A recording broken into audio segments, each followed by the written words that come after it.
Que alegria que é começar o nosso culto com a nossa querida irmã Madalena voltando-se para Deus. É uma grande honra tê-la de volta. E hoje pela manhã a gente vai pensar um pouquinho, em renovação, renovados por Jesus Cristo. A semana passada nós estudamos sobre como glorificar a Deus. Então a gente renova geralmente alguma coisa que a gente gosta. Geralmente a nossa casa, a gente quer dar uma reformada na nossa casa. Às vezes aquele nosso carro que está ficando velho.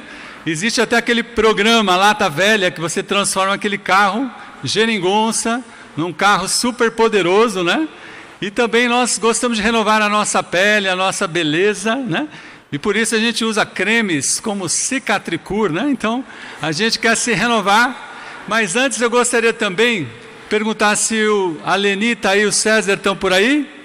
Não chegaram ainda? Então também vamos orar hoje de manhã. Maravilhoso Deus, eu fico tão constrangido pelo Senhor, Pai, porque quando eu tinha 15 anos de idade, eu comecei a te buscar, Pai. Foram 9 anos de busca, até que eu encontrasse a palavra do Senhor, onde eu pudesse receber o seu perdão, entender o seu amor, a prática e a vida de um cristão, e como é ter um Pai tão bondoso como o Senhor, que direciona, Pai, as nossas vidas. Pai, que hoje de manhã o Teu Espírito Santo possa falar com cada um, que cada um fique bem atento e preste muita atenção na palavra do Senhor, e que cada um possa meditar, Pai, durante a semana, e possa, Pai, querer chegar mais perto do Senhor, Pai. Que esse seja um ano de muita renovação no nosso coração, na nossa casa, começando dentro da nossa família, começando na igreja, para que a gente possa espalhar Jesus com todo o nosso coração. Pai, muito obrigado. Usa-me nessa manhã para a Tua glória. Eu te oro e agradeço em nome de Jesus. Amém. E o texto básico que eu gostaria de utilizar hoje de manhã é o trecho do milagre da multiplicação dos pães e dos peixes. Então a gente vai começar em Marcos, no capítulo 6, no versículo 30 a 34. Marcos 6 diz o seguinte, todo mundo está lá? Os apóstolos voltaram e contaram a Jesus tudo o que tinham feito e ensinado. Havia ali tanta gente chegando e saindo que Jesus e os apóstolos não tinham tempo nem para comer. Então ele lhes disse: venham, vamos sozinhos para um lugar deserto, a fim de descansarmos um pouco. Então foram sozinhos de barco para um lugar deserto. Porém muitas pessoas os viram sair e os reconheceram. De todos os povoados, muitos correram pela margem e chegaram lá antes deles. Quando Jesus desceu do barco, viu a multidão e teve pena daquela gente, porque pareciam ovelhas sem pastor, e começou a ensinar muitas coisas. Na verdade, Jesus tinha recebido, fazia pouco tempo, a notícia da morte de um parente, como fala em Mateus 14, 12. Os discípulos de João Batista vieram, levaram o corpo dele e o sepultaram, depois foram contar isso para Jesus. Então hoje de manhã, o primeiro ensinamento que eu gostaria de transmitir é que nós precisamos ter um coração renovado. E Jesus começou aquele dia dele com uma má notícia, na verdade uma péssima notícia. O seu parente querido, João Batista, havia morrido. Ele havia sido decapitado. Imagina você começar o seu dia com uma notícia tão triste assim. Imagina os pensamentos que vieram na cabeça de Jesus. João Batista, aquele que anunciava Jesus Cristo, que foi o precursor. Será que Jesus não imaginou o seu batismo, imaginando João Batista batizando? Então Jesus sentiu naquele momento uma dor muito profunda. Eu não sei como foi a sua semana, o seu ano passado, mas em alguns momentos acontecem coisas que a gente não espera. E logo na sequência, Jesus teve que ouvir os discípulos. Os discípulos tinham ido numa missão pela primeira vez, de 2 em 2 sem Jesus, Eles tinham ido anunciar o reino de Deus. Eles tinham anunciado sobre arrependimento. Eles tinham autoridade para expulsar maus espíritos e para curar doenças. Então imagino que naqueles momentos os discípulos chegaram, eu quero contar. Talvez notícias muito boas, talvez outras nem tanto. E Jesus com o coração de sofrimento, com aquela dor tão profunda. E o que acontece naquele momento? Chega uma muvuca de gente, é uma multidão entrando e saindo. Então muitas vezes acontecem em nossas vidas coisas inesperadas, que acontecem tudo de uma vez só. E parece um pacote, um combo de sofrimento que vem nas nossas vidas. E a nossa mente, como que eu consigo processar tudo isso? Teve um dia no ano passado que eu recebi uma má notícia, que a minha esposa estava com câncer. E naquele primeiro momento aquilo me abalou bastante, e na sequência foram muitos sofrimentos no meu trabalho. E foi difícil naquele momento processar as coisas, graças a Deus hoje ela está curada, mas tem situações que chegam tudo de uma vez e a gente trazem dor, trazem insegurança, medo. Aí a gente pensa, parece que eu não vou aguentar tudo isso, parece que a minha cabeça vai pirar. Aí você planeja alguma coisa, Jesus falou, agora é um momento de descanso. Vamos para o outro lago, do lago da Galileia. Vamos para a região de Betsaida. Agora nós precisamos descansar. Eu estou triste, os discípulos estão muito cansados, eu preciso ouvi-los. Nós precisamos de um momento. Eles vão para o outro lago da região. O que acontece? Um monte de pessoas chegando e saindo. Vamos descansar? Só que não vamos descansar nesse momento. O que acontece? Algumas vezes a gente planeja coisas na nossa vida, no nosso ano, e as coisas não dão certo. Como que você reage? Aconteceu alguns anos atrás, quando meus filhos eram crianças, hoje eles são jovens, a gente foi fazer um tempo de família, eu falei, vou fazer algo muito diferente, eu vou fazer um acampamento na sala. Então não tínhamos barraca, então pegamos um monte de lençóis, amarramos na escada, fizemos uma barraca, vai ser uma noite especial, a gente vai falar de Jesus, depois nós vamos assistir um filme que eu assisti quando eu era criança, vamos comer pizza, vai ser demais. Só que não. Aconteceu um problema no gás, eu fui trocar o gás e pela minha lerdeza e inabilidade, começou a acontecer uma discussão lá em família. Eu sei que aquilo tomou uma proporção e acabou com a noite. Por causa de uma coisa tão simples, às vezes tem coisas que nos frustram. E eu fiquei assistindo o filme sozinho e todo mundo dormiu. Olha que frustração. Imagine Jesus querendo passar um tempo. Então, o primeiro ensinamento que eu gostaria de passar para nós hoje, para nós termos um coração renovado, a gente precisa deixar Jesus nos pastorear. Em João 10:11, não precisa abrir a Bíblia, mas fala, eu sou o bom pastor. O bom pastor dá a vida pelas ovelhas. Então por que Jesus parou tudo? Ele teve que lidar de uma forma séria com a própria tristeza dele. Por que ele parou tudo? Porque ele percebeu que haviam ovelhas sem pastor. E Jesus tem o desejo de pastorear cada uma de nossas vidas. Jesus quer dar o alimento, Jesus quer dar a direção, a segurança e o refrigério para nossas almas. Eu sou o bom pastor. Mas será que na nossa vida prática a gente está se deixando pastorear por Jesus Cristo?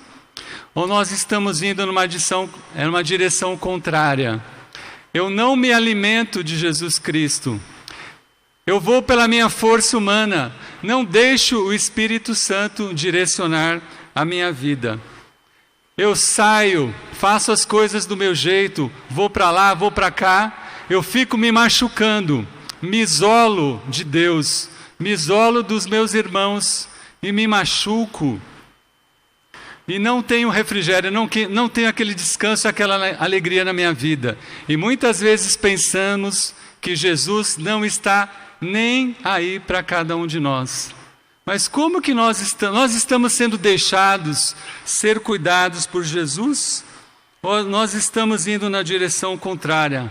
Então hoje de manhã vamos meditar, vamos deixar ser cuidados, vamos pessoas que vão facilitar o Espírito de Deus na nossa vida, não vamos ser resistentes ao Espírito de Deus, e vamos imitar esse coração de Jesus que quer cuidar um dos outros, que quer cuidar na nossa casa, que quer cuidar na nossa igreja em casa. A segunda reflexão que eu gostaria de fazer, Jesus lidou seriamente com as emoções dele.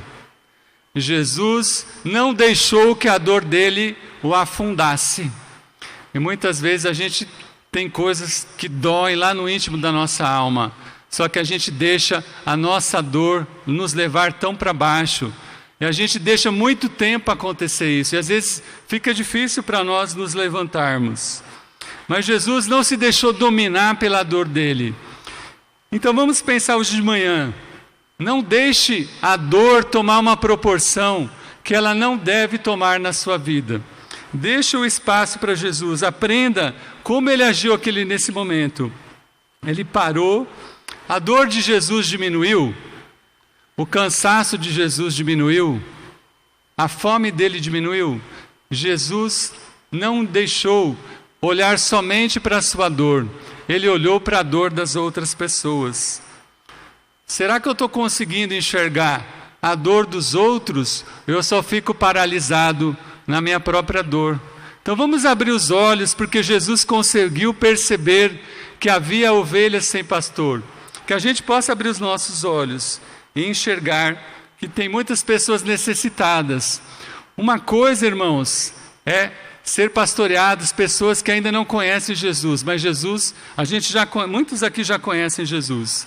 E muitas vezes as causas dessas dores são diversas. Muitas vezes quem machuca mais a gente mesmo, mais somos nós mesmos. É isso que eu percebo muitas vezes na minha vida. Eu não acreditando muito em mim mesmo, eu me sabotando, mas eu estou lidando com isso na minha vida. Talvez a dor na sua vida seja algo que aconteceu na sua família no seu passado, e você ouviu da sua família: você não vai dar em nada, você não presta para nada. Talvez você ouviu muitas vezes isso. Talvez no seu casamento você tenha sido machucado em momentos de raiva e tem saído palavras que não deveriam sair, mas você pode estar ferido. Talvez na escola, né, você já ouviu alguma coisa desagradável, né? Tem coisas que parecem engraçadas, aconteceu comigo, né? Eu dava aula de educação física e os alunos me chamavam de professor girafales, professor salsicha, professor linguiça. Era engraçado, né? Aí chegou um dia uma moça, né, também, isso foi um pouquinho antes, era uma amiga de escola, ela falou assim: você é muito feio. Ela falou para mim: você só tem o olho e o cabelo, o resto você pode jogar tudo fora. Eu falei: nossa, você me ajudou bastante, né? Então, às vezes parece engraçado algumas coisas que a gente fala, né? Jovens, parece às vezes falar alguma piada, alguma coisa. Mas será que a gente sabe com quem a gente está falando? E o que a gente está falando? E o que isso pode causar na vida da pessoa? Não esqueça que não somente nós somos feridos, mas muitas vezes nós ferimos muitas pessoas e a gente nem percebe. O ano passado, lá na Barra Funda, chegou uma pessoa e veio falar comigo: eu preciso falar algo que está no meu coração guardado com você há 15 anos. Eu já regalei o olho e falei assim: você um dia falou que eu era medíocre. Aí abri minha boca, meus olhos, e falei: gente, como que eu fui falar isso para alguém? Mas eu não podia negar. Se ele falou, ele estava há 15 anos falando: me perdoa, eu não me lembro quando eu falei isso, por que eu falei isso, eu só tenho que te pedir perdão. Então olha só, como é muito fácil machucar uns aos outros. No mundo nós temos um excesso de machucados, mas Jesus parou naquele momento para ensinar e para curar.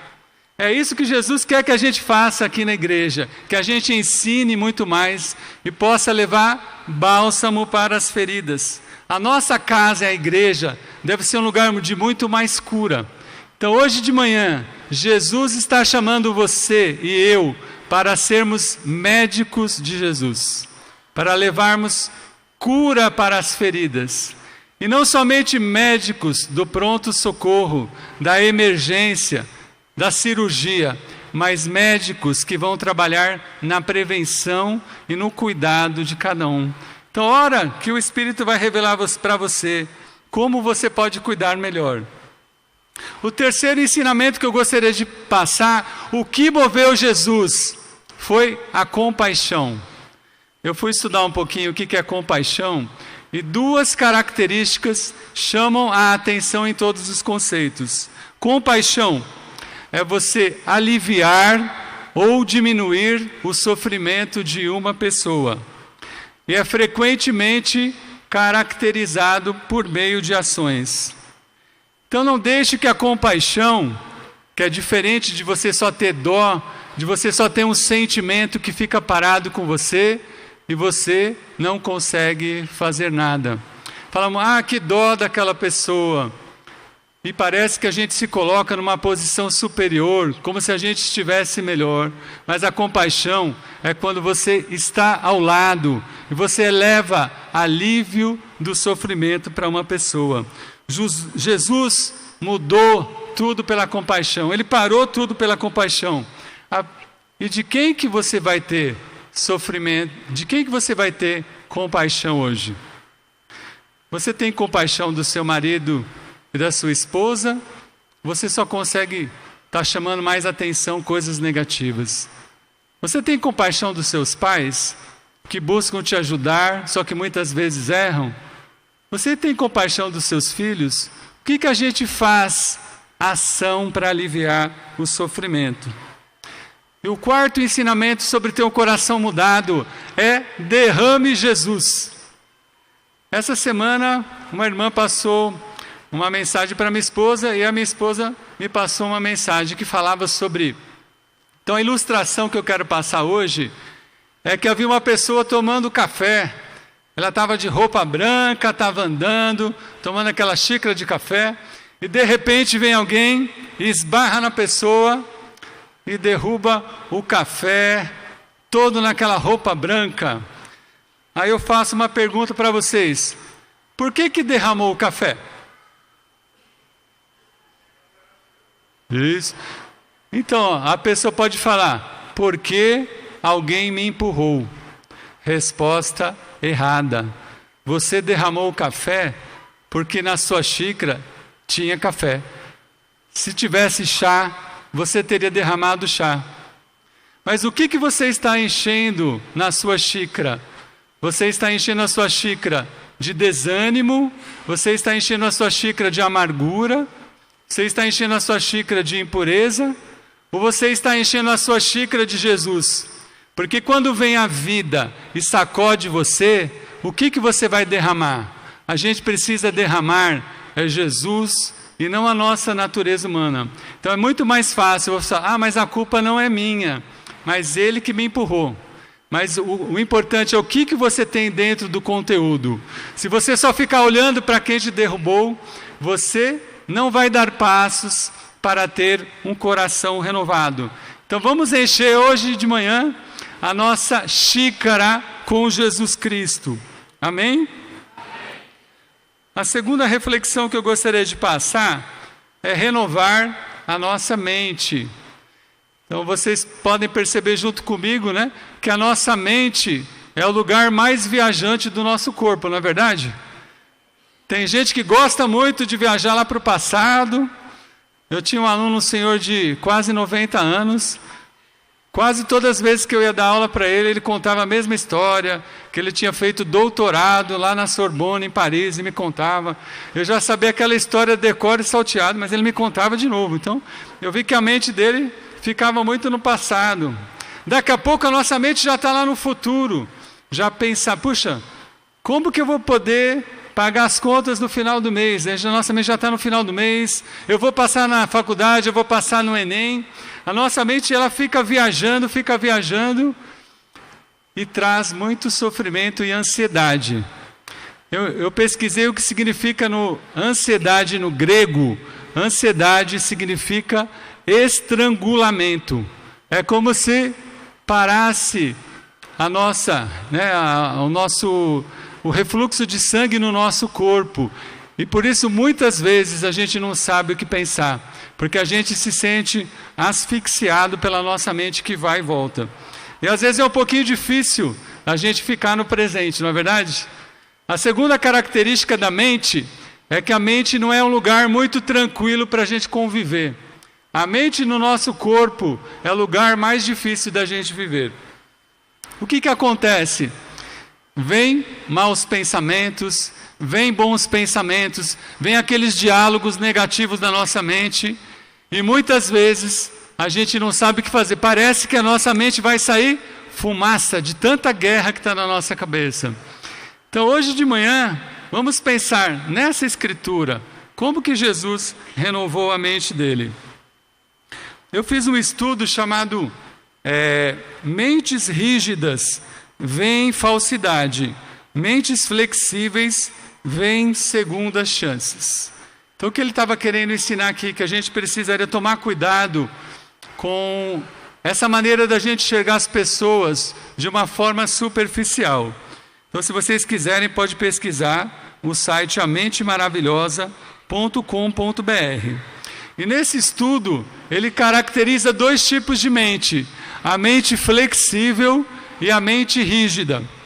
A mente flexível é aquela mente que demonstra agilidade ou elasticidade. Ela está aberta a novos pensamentos. Essa mente, ela escolhe as melhores posturas na vida, que se adaptam às mudanças que estão ocorrendo no meio ambiente. Só, irmãos, não confundam mente flexível com volúvel ou mudar toda hora de opinião. Isso é bem diferente. É uma mente que não descarta pessoas e relacionamentos, e elas veem as nuances da vida. Daqui a pouquinho eu vou explicar um pouquinho o que é nuance. Nuance é uma palavra de origem francesa que significa variações ligeiras. Então a gente vai para o outro lado agora. A mente mais rígida. A mente rígida, ela seleciona apenas aquilo que está de acordo com as suas crenças. E ela ignora as informações contrárias. E essa mente descarta pessoas. Então tome muito cuidado. Eu vou descartar essa pessoa no Facebook, porque ela não pensa como eu, não tem a mesma ideologia política que eu.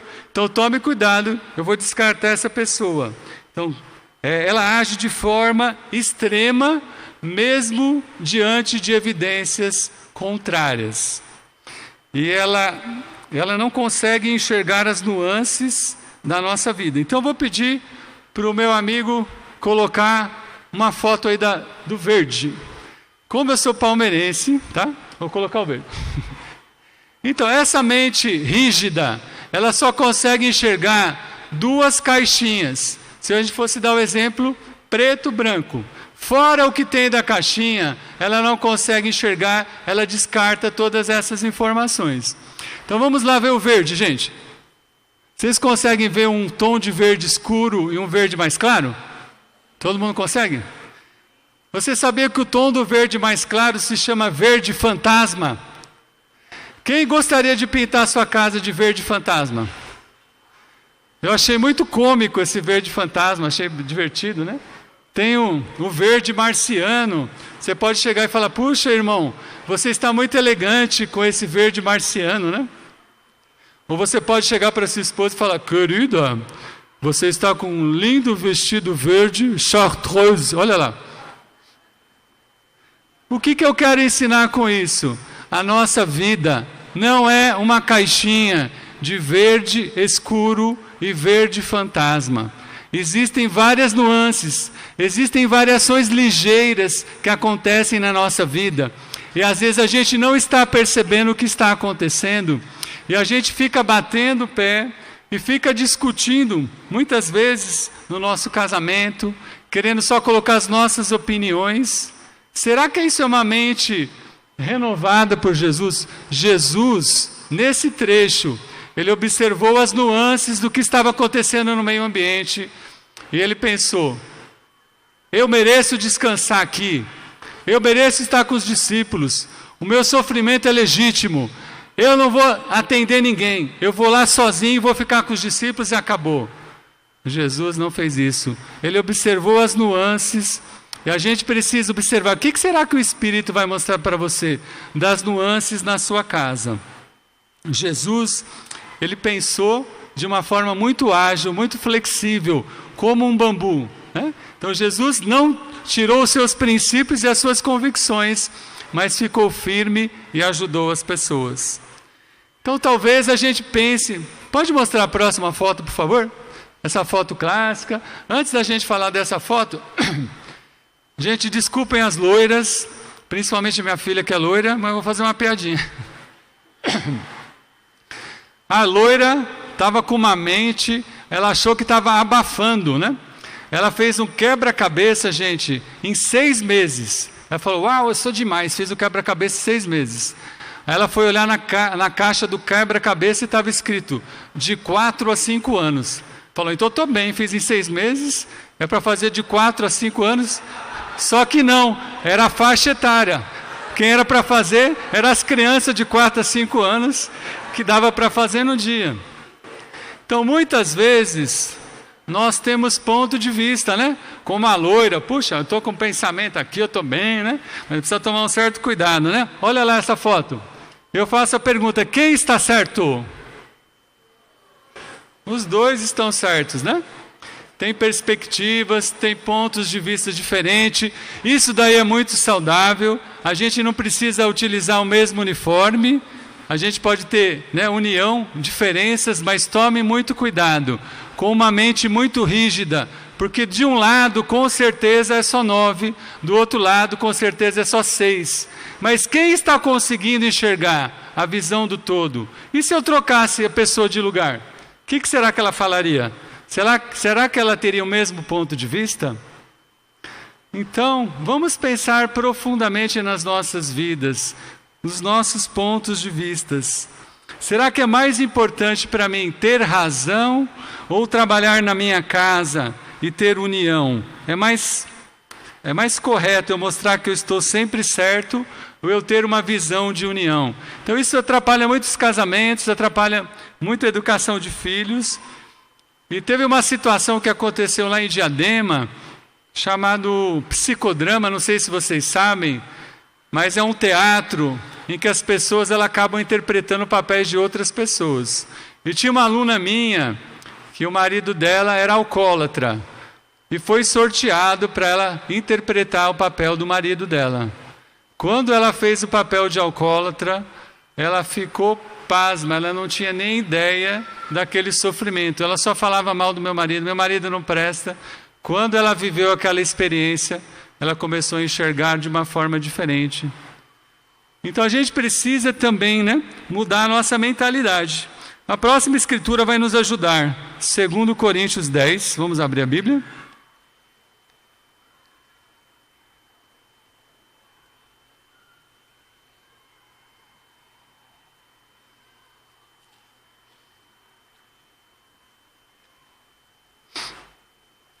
Segundo Coríntios 10. Então, como mudar a nossa mente? As armas que usamos na nossa luta não são do mundo, mas são armas poderosas de Deus capazes de destruir fortalezas. E assim destruímos ideias falsas e também todo o orgulho humano que não deixa que as pessoas conheçam a Deus. Dominamos todo o pensamento humano e fazemos com que ele obedeça a Cristo.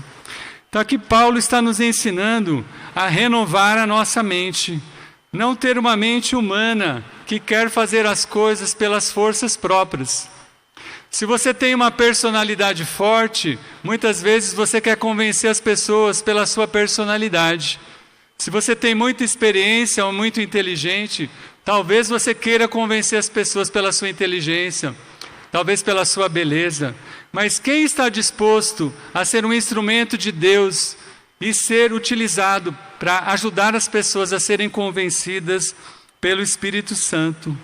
Então hoje de manhã, vamos lidar com maus pensamentos que venham na nossa mente, com ideias falsas, com orgulho humano, e vamos pensar o que realmente agrada a Deus, a minha personalidade ou a palavra de Deus. E na cidade de Corinto havia uma fortaleza que ficava em cima de uma colina a 600 metros de altura. Então Paulo ilustra essa fortaleza. O que é essa fortaleza na nossa vida? É quando nós enchemos a nossa mente com ideias falsas. A gente enche a nossa mente com orgulho e se coloca lá no alto de uma montanha, num castelo. E qual é o objetivo da fortaleza? O objetivo da fortaleza é você se defender dos outros, é você se sentir seguro. Será que algumas vezes na nossa vida a gente não se coloca nessa posição de se colocar lá no alto? E quando vem alguém que quer ajudar a gente recebe com flechadas, derrama óleo quente e coisas, porque a gente não quer ser mais atingido. A gente não quer que o nosso coração fique vulnerável. A gente quer viver numa fortaleza inatingível, como se as pessoas não precisassem mais chegar perto de nós. Eu sei que há ferimentos, há machucados, mas precisamos enfrentar essas fortalezas na nossa vida. Jesus Cristo, na verdade Paulo aqui, por meio do Espírito fala, nós temos armas poderosas de Deus para destruir fortalezas. Nós temos a meditação na palavra de Deus, nós temos no entusiasmo, a nossa fé, vamos utilizar essas armas. Se a gente tem arma e vive numa fortaleza, a gente não está utilizando as armas verdadeiras. A gente precisa destruir muitas coisas na nossa vida que estão endurecidas, onde nosso coração fica lá encastelado dentro de uma fortaleza. Vamos abrir a nossa mente para que a gente possa ter o nosso pensamento dominado e obediente a Jesus Cristo. E para finalizar, eu gostaria de falar o ponto, renovando as nossas ações, as nossas atitudes e o nosso comportamento. Vamos lá para João 6, 5, 14.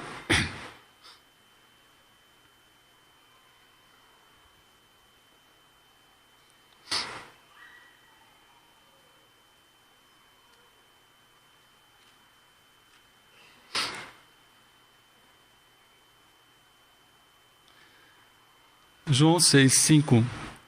Jesus olhou em volta de si e viu que uma grande multidão estava chegando perto dele. Então disse a Filipe, onde vamos comprar comida para toda esta gente? Ele sabia muito bem o que ia fazer, mas disse isso para ver qual seria a resposta de Filipe. Filipe respondeu assim, para cada pessoa poder receber um pouco de pão, nós precisaríamos gastar mais de 200 moedas de prata. Então um dos discípulos, André, irmão de Simão Pedro, disse, está aqui um menino que tem 5 pães de cevada e 2 peixinhos. Mas o que é isso para tanta gente? Jesus disse, digam a todos que se sentem no chão. Então todos se sentaram. Havia muita grama naquele lugar. Estavam ali quase 5.000 homens. Em seguida Jesus pegou os pães, deu graças a Deus e os repartiu com todos, e fez o mesmo com os peixes, e todos comeram à vontade. Quando já estavam satisfeitos, ele disse aos discípulos, recolham os pedaços que sobraram, a fim de que não se perca nada. Eles ajuntaram os pedaços e encheram 12 cestos com o que sobrou dos 5 pães. Os que viram esse milagre de Jesus disseram, de fato, este é o profeta que devia vir ao mundo. Ainda nessa mesma escritura, só que lá em Marcos mesmo, falava assim, este lugar é deserto, manda esta gente embora, a fim de que vão aos sítios e povoados de perto daqui e comprem alguma coisa para comer. Jesus já tinha ensinado para muitas pessoas, Jesus já tinha curado muitas pessoas e já estava ficando tarde. Os discípulos não estavam aguentando mais e devem ter pensado, que gente inconveniente que fica até essa hora, né? Talvez possa ter passado isso. Na minha família, né? Quando minha avó via uma pessoa inconveniente, ela chamava de empiastro. Empiastro era uma pessoa que não se tocava, que ficava demais, fazendo uma visita demais na casa, e ela tinha hora que ela não aguentava, né? Ela falava, esses empiastros não vão embora, né? Então eu fiquei pensando, o que será que passou na cabeça? Os discípulos ainda estavam com fome. Jesus já ajudou muita gente, já ensinou, já curou, o que mais que essas pessoas querem? Mas eles mesmos viram que tinha uma necessidade muito grande ainda, que era a fome. Então eles já chegaram com a solução para Jesus. Jesus, a solução é mandar essa gente embora, manda todo esse povo embora. E Jesus falou não. Jesus devolveu o problema para eles e falou, olha, vocês precisam achar uma solução. Jesus quer que a gente ache uma solução para os nossos problemas. No entanto, Jesus, ele já sabe o que vai fazer, mas ele está esperando qual vai ser a nossa parte. E nesse terceiro ponto que eu gostaria de falar, a gente precisa ter fé e ser parceiro de Jesus Cristo. Jesus já sabe o que fazer. Não é interessante que não foi nem Pedro, nem Tiago e João no barquinho aqui? As pessoas que foram utilizadas para fazer o milagre foi Filipe, André e uma pessoa totalmente desconhecida que a gente não sabe nem o nome, que era um jovem. O que a gente pode refletir sobre cada um? Primeira coisa, irmãos, o problema realmente é grande. O problema é federal. Mais de 5.000 pessoas para alimentar. Como que nós... Então Jesus deu um grande problema. Como muitas vezes Deus nos dá grandes problemas para nós resolvermos na nossa vida. Mas como que nós vamos agir? Felipe fez um cálculo, 200 denários. Isso é impossível, né? E Felipe era de Betsaida, então ele conhecia a região. Então se a gente chegasse e falasse, Antônio, na sua padaria dá para sair 5.000 pães? Se você não encomendar pão, realmente com certeza 5.000 pães não vai sair, não é verdade? André, ele foi um pouquinho mais longe. André saiu e encontrou uma possibilidade. Ele foi atrás das pessoas e encontrou um jovem com 5 pães e 2 peixes. E o jovem deu tudo para Jesus. Com qual desses personagens aqui nesse trecho você se identifica mais? Com Filipe, achando a situação que eu estou passando é impossível? Você está como André, é uma possibilidade, mas sei lá, vai. Ou você está como esse jovem que deu tudo para Jesus fazer uma multiplicação. Se na matemática você multiplicar 2 vezes 0 é 0, Jesus, ele pode fazer um milagre do nada. Mas Jesus, ele não quer fazer o milagre do nada. Ele quer usar a sua vida. Ele quer utilizar o seu pouco. Jesus hoje de manhã, ele quer multiplicar coisas nessa igreja, no coração dessa igreja. Mas você está preparado como esse jovem? Como que você chegou aqui hoje de manhã? Você chegou com 5 pães e 2 peixes? Ou você não trouxe nada para Jesus? E quer que as coisas aconteçam na sua vida? Eu não quero trazer nada. Vou trazer o pouco para Jesus. E por que não você? Porque você não foi abençoado há vários anos. Então esse é o seu ano. Esse é o ano de mudar a sua vida. É mais um motivo. Olha a atitude de Jesus na oração. Ele agradeceu o pouco que havia, e Jesus fez a multiplicação. Aí você pode pensar, passou da hora, já é tarde demais para mim. Eu já estou velho, eu já estou velha para namorar, eu já estou velho para casar, eu estou velho para liderar uma igreja em casa. Deixa para outra pessoa. Para Jesus nunca é tarde, não existe tempo deserto. Mas, irmãos, já faz anos que nós estamos, a maioria está aqui na igreja, 5, 10, 15 anos, nós já temos visto muitas coisas acontecerem nas nossas vidas, porque alguns ainda não têm fé.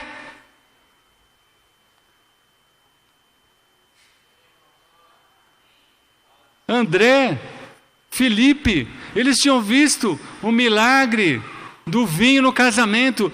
Jesus havia multiplicado o vinho. Jesus tinha feito muitas coisas. Por que é um desconhecido, uma pessoa que ficou só aquela tarde lá. E como valeu a pena Jesus lidar com as emoções dele? Como valeu a pena? Porque teve uma pessoa que ela foi preparada para se entregar. Então que hoje de manhã, não pensa que na sua vida você tem pouco.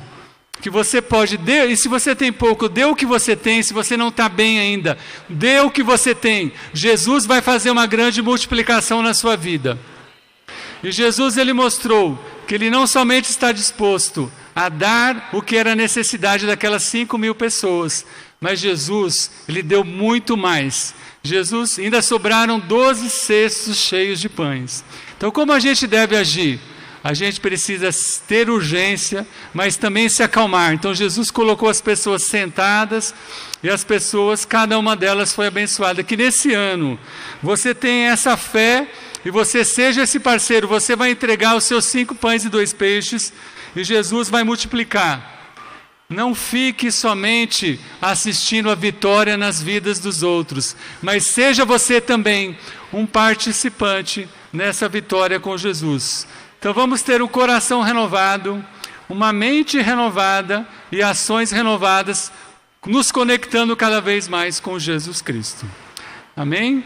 Então nesse momento eu gostaria só de passar uns exercícios para vocês, tá? Não é exercício físico, tá?